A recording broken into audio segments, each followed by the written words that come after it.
abductee experience with the UFO UAP experience to some extent, and we have attempted to do so here. One of the characteristics of UFOs that is common in the popular literature is that these secret machines represent a technology that is far in advance of our own. There is a flaw buried deep within that argument, however. Our technology is advancing by leaps and bounds, and has been since World War II. Our achievements in genetics, physics, computer technology, and artificial intelligence have now reached what once were science fiction levels of sophistication and complexity, and there is no sign that this trend will slow down in the foreseeable future. So the question has to be reformulated to take these advances into consideration.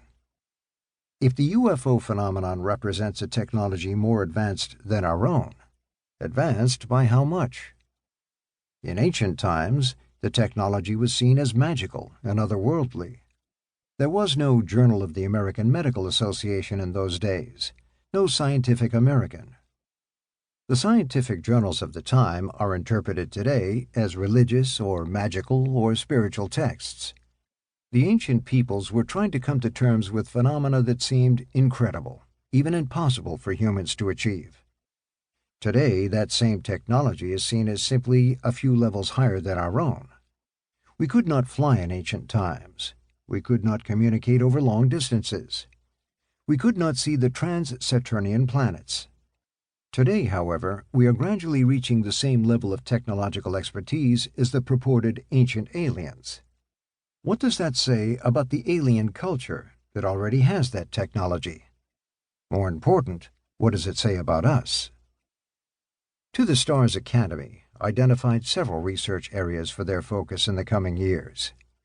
We have selected a few of them for investigation here, in order to explain the reasons they were chosen and their implications for the study of the phenomenon.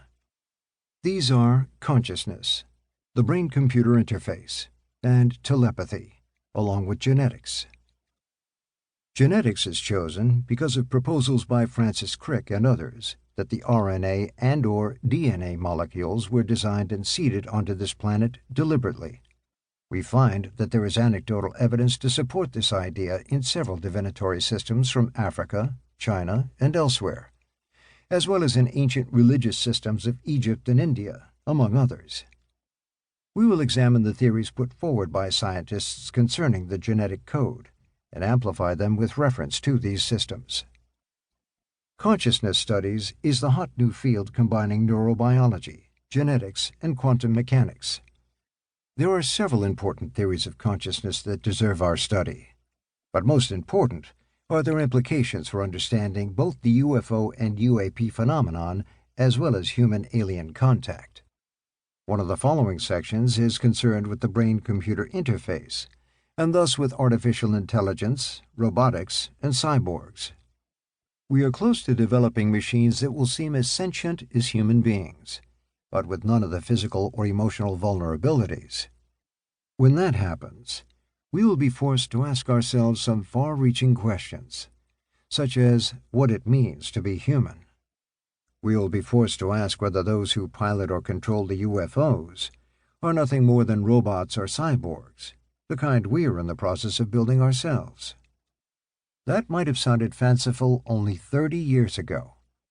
But today, there is a very real possibility that human-created androids of some type will be piloting our spacecraft outside the solar system to more distant star systems. Doesn't that automatically make us consider that the aliens reported by our experiencers and abductees are nothing other than the same technology we ourselves are developing? We will also look at telepathy, taking into consideration the scientific research done in the area of remote viewing, and also bringing in what we have already learned about consciousness and the brain-computer interface. As many abductees report being in telepathic contact with the aliens who abducted them or performed some kind of experimentation on them, is it possible for us to employ the techniques of mental communication in reverse?